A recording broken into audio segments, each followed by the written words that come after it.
cover this myth that somehow growing plants, growing food crops that are plants is bad for the environment, whether it's corn or wheat or whatever else, and that somehow cows are good for the environment. I've already covered in the last video I made about how animal waste pollutes human water supplies.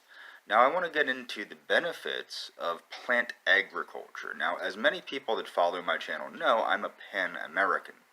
What many people do not know is agriculture plays a pivotal role. Growing of plants plays a pivotal role in pretty much every country in the Americas and has since ancient times. Going back to the ancient Native Americans, especially the higher civilizations such as the Aztec, the Maya, and the Inca. Now, the Maya and the Aztec, they had beans, squash, and corn were the three staples of their diet, whereas the Inca, they had, basically corn and potatoes and quinoa were the staples of their diet. And these were all grown. What people don't understand is the growing of plants can be done sustainably, and it is the economic backbone of many countries in the Americas. Even Argentina, which is the beef, they eat beef like crazy and have the heart disease and high mortality rates to show it. Even in Argentina, wheat is a very it's the amount of wheat is larger than the amount of beef that is grown in Argentina.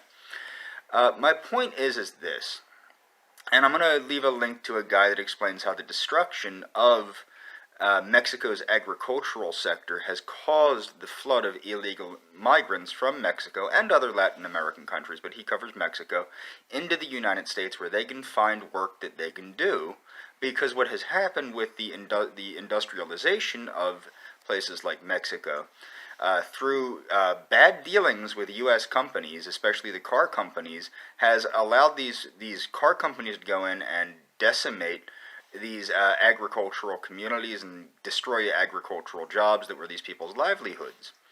So my point is, and also growing crops such as coffee can be grown in a way that, and I'm not going to leave a link to this because people can check it out. I have a certificate in wildlife and forestry management.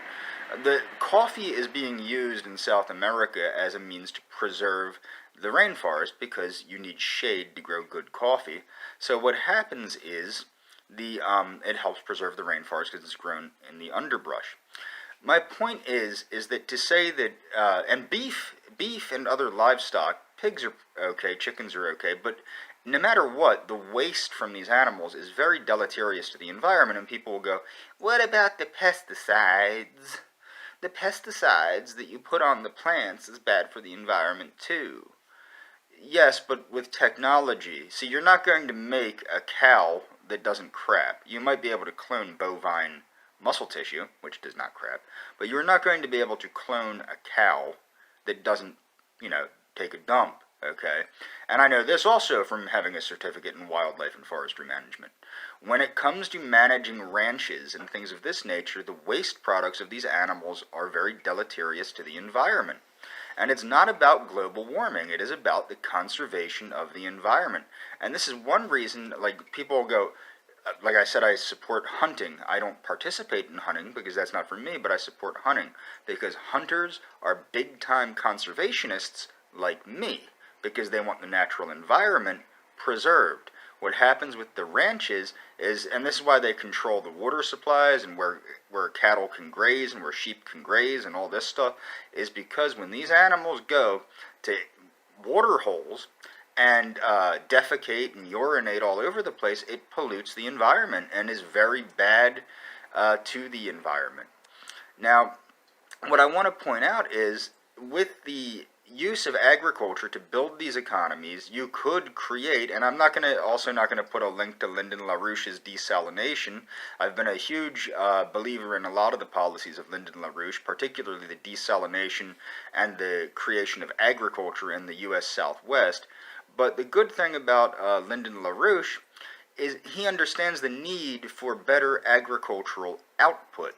Now, what people don't understand, the same industrialization that has decimated Mexico is the same industrialization that decimated the Soviet Union.